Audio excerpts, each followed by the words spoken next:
Itu caranya. Ini yang pernah.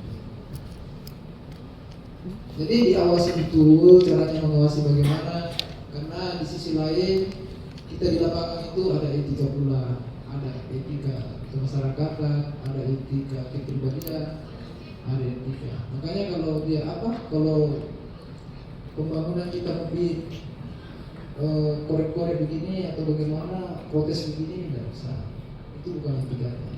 Tetapi kita berbukti saja, bukti. Nanti setelah itu di jam kerja perkantoran itu ada TPK-nya. Kasihan masyarakat ini kalau kita, kenapa ini jangan kerja? Ya kan? Mereka juga butuh uang, butuh hidup, butuh biaya dan lain sebagainya. Hanya menjalankan kerja. Tapi ketika umpamanya kita, ini pekerjaan, ini kan kemarin seharusnya menggunakan semen 5 sak, cuma 3 ini, ya kan? Maka kayak kurangnya jangan tanya ini. Tugasnya inilah menjadi saksi. Hanya 2 yang ada di TKP. Jadi silakan dilakukan apa-apa, kita dibantu. Sebentar, ketika menyusun pembahasan pertanggungjawaban tadi itu, Pak, ini kami menemukan begini, ini sisanya sebenarnya tadi seharusnya 5, dia hanya 2 diadakan, 3-nya kemana? Ya, kalau tidak saya bongkar ini. Sebentar ada inspektorat begini. Kan seperti itu. Jadi bagaimana ini Pak BPD? Udah begini aja Pak Desa. Atau di PAM itu anggarannya, atau di perubahan itu anggarannya. BPD. Anggarannya nggak, personalnya BPD itu dibesarkan sedikit. Iya kan? Gimana kira-kira? Iya, ini Pak seperti itu. Kita bukan saya mengajari, tapi ini kan untuk kebaikan. Kalau kena karena pernah saya tanya-tanya, ada di kampung saya sana, karena mohon maaf Pak, saya sebelum jadi penyidik tipikor di Butin, saya sudah pernah di Takala 7 tahun, masuk di Polda 2 tahun. Waktu saya di Takala saya tanya BPD begini, kenapa tidak mengawasi Pak? Ada operasional Pak. Loh, kamu seharusnya mengatur anggaran, malah kamu tidak dapat anggaran. Lulus Pak, lulus Pak.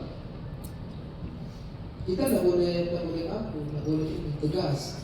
caranya nanti ketika 30%. Ngajar sendiri. Kalau kita tidak tegas dalam hal ini ya selesai. Kita dipermainkan.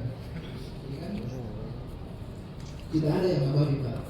Hari ini kita baikkan, besok belum tentu. Ya. Kesepakatan kita dengan pemerintahan desa belum tentu abadi itu selamanya. Karena tidak menutup kemungkinan ketua BPD dan kepala desa berlawanan di Pilkades. Iya, bisa sekali Pak. Iya kan? Kenapa tidak? Jadi sebagaimana kita banyak baca aturan yang mengatur, kita banyak bertanya ketika kita ada seperti ini, di mana nih Pak?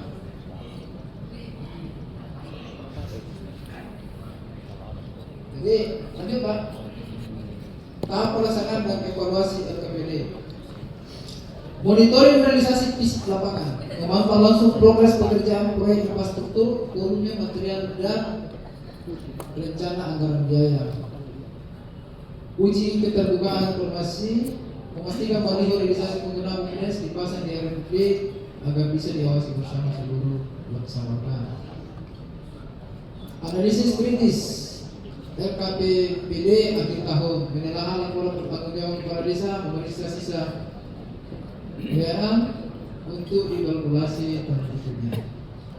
Saya mau tanya, ada kemarin sudah ketemu sama saya di BPD.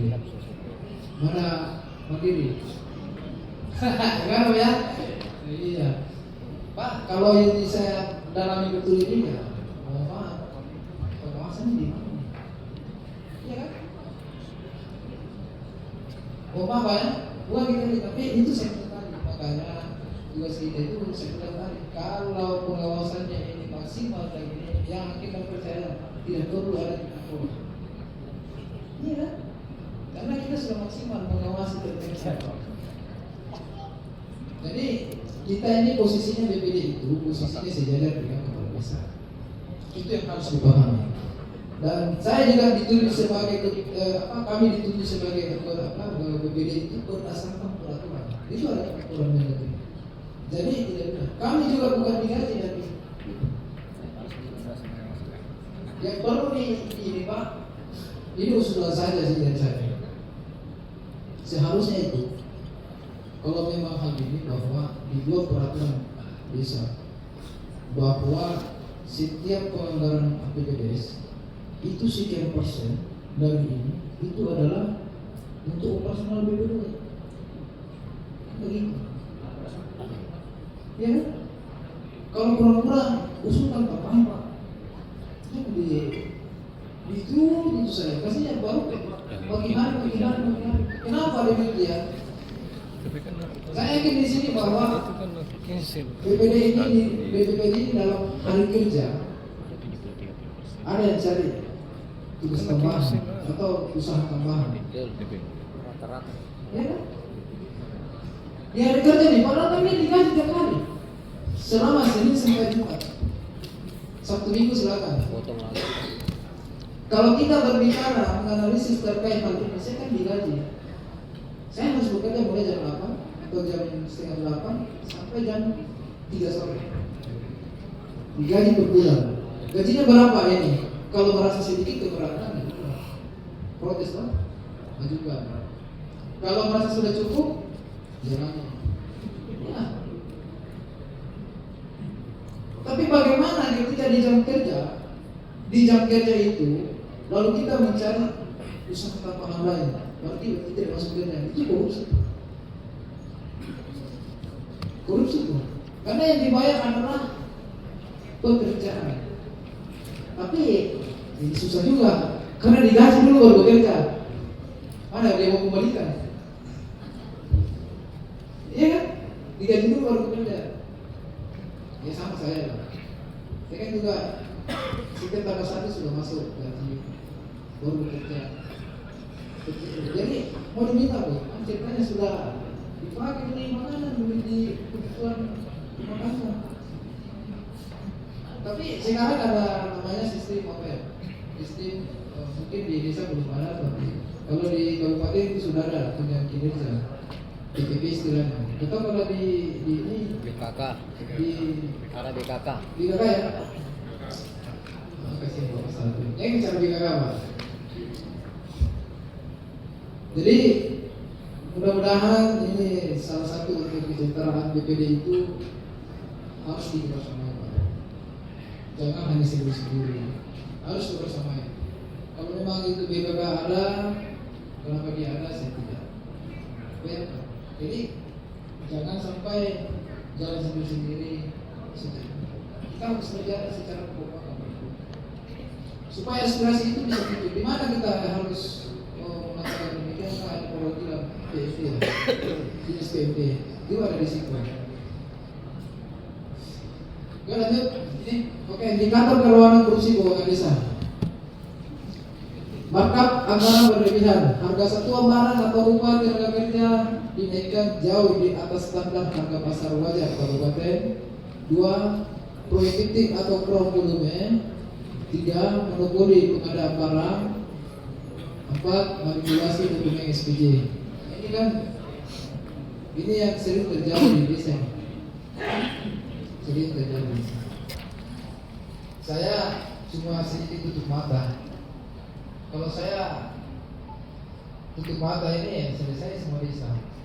Karena penyakitnya ini sudah 3 desa saya pernah tangani. Penyakit yang sama. Ya, maaf saja jangan sampai masuk pengawasan tidak dilaksanakan. Jadi gini Pak, terkait penanganan kasus korupsi itu di kami itu tidak semata-mata di kami Pak, tidak. Tetapi ada kriterianya, ya kan? Ada kriterianya. Jadi sebelum kita tangani itu kembali ke inspektorat dulu. Jadi setelah inspektorat menemukan sesuatu, terus diminta untuk pengembalian. Kalau dikembalikan itu berarti pulih. Nah, itu peringatan pertama namanya. Tahun berikutnya dia berbuat lagi, ada lagi temannya. Berarti sudah tidak bisa. Karena dikhawatirkan dikembalikan itu aman nih. Ada seperti itu. Itu tidak boleh. Jadi di desa itu sekarang bukan berarti harus dilakukan penegakan hukum secara ini tidak. Dia itu masih dikasih upaya untuk pengembalian. Kalau memang di waktu yang sudah ditetapkan oleh undang-undang dan peraturan